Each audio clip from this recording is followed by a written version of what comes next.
40年前のブリキのペダルカーをじいじがお孫ちゃんのために購入しました。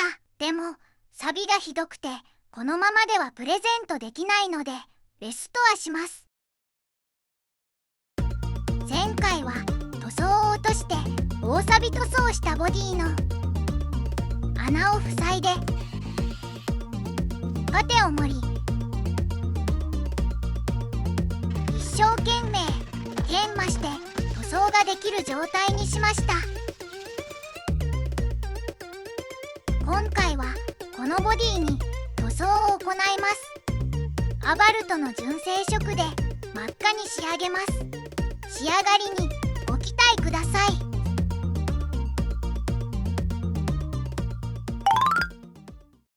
塗装の前にシリコンオフで脱脂します。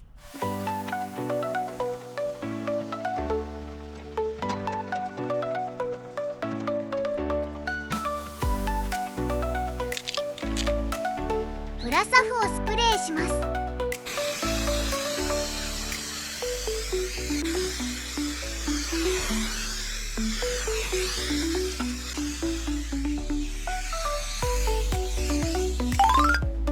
プラサフの塗装が完了しました。普段雪の少ないところですが、珍しく雪が積もりました。とても寒いですが、今日も頑張って作業を行います。プラサフを800番で磨きます。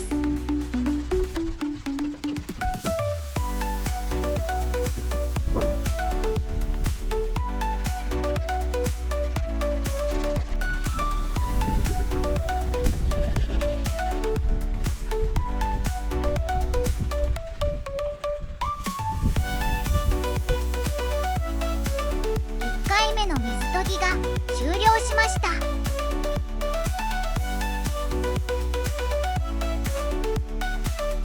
今日はめちゃくちゃ寒いのでスプレー缶をお湯で温めています。プラサフのスプレーと磨きを繰り返して表面を整えます。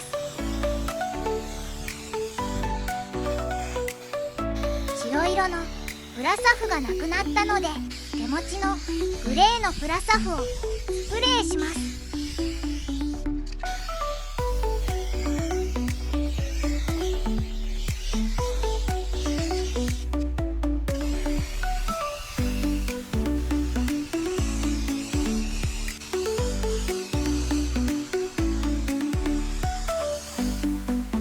2回目のプラサフが終了しました。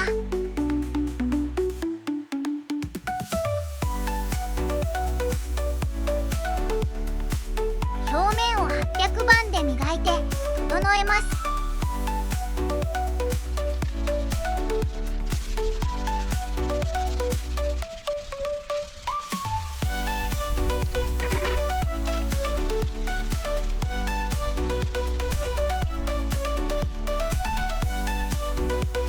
シリコンオフで脱脂します。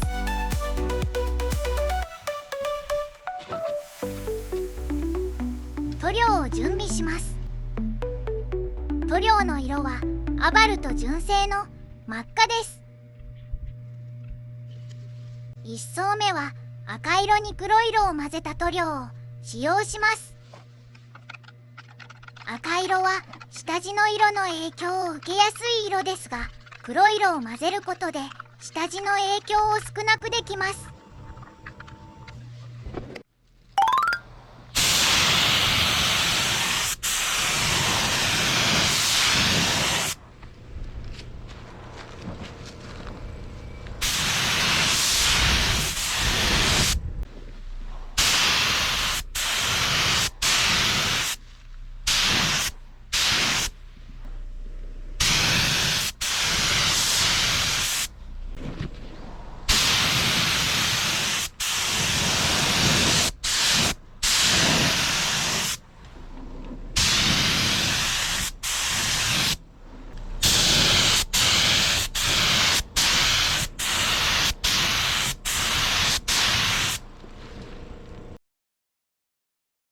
1層目の塗装が完了しました。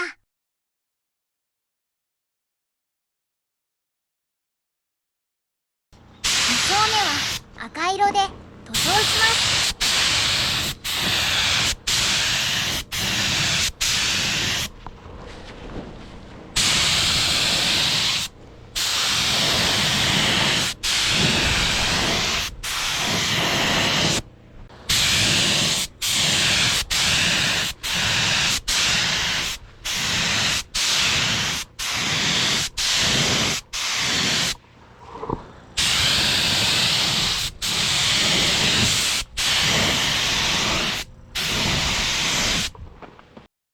赤色塗装が完了しました。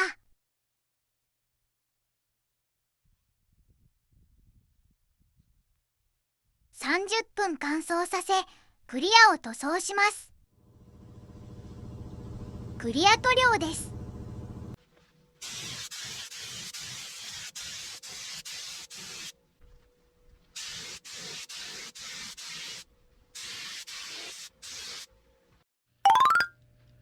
ボンネットの境やエアダクトを黒色で塗装してアクセントにします。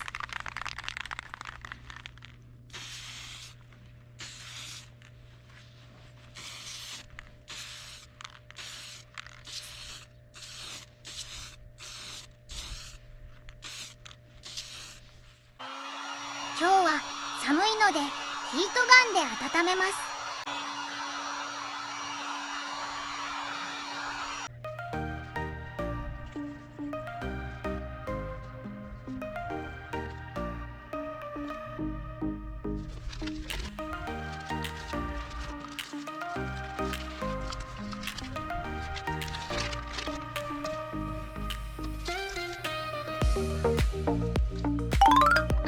車のラインを白色で塗装します。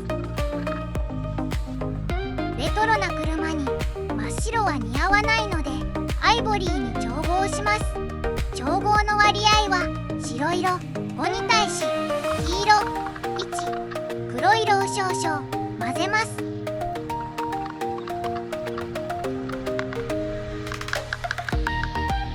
黄色が強いので白い塗料を追加します。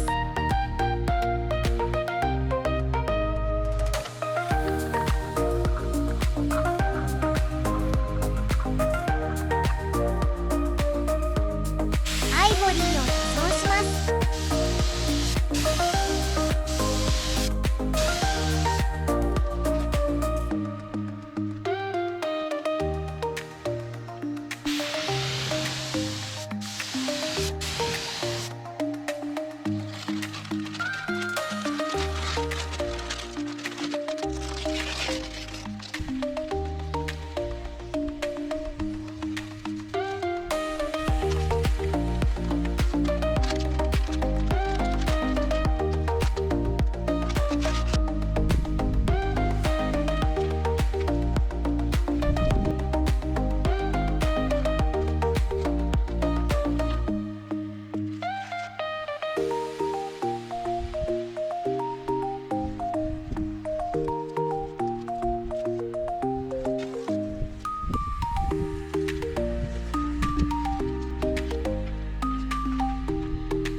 ボディの塗装が完了しました。